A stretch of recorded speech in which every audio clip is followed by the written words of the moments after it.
கர்த்தரை தெய்வமாக கொண்டோ இதுவரையில் வெட்கப்பட்டதில்லை.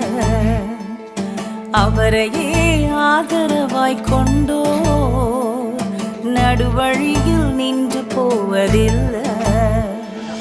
வேண்டும் போதெல்லாம் என் பதிலானாரே, வாழ்க்கை முழுவதும் என் துணையான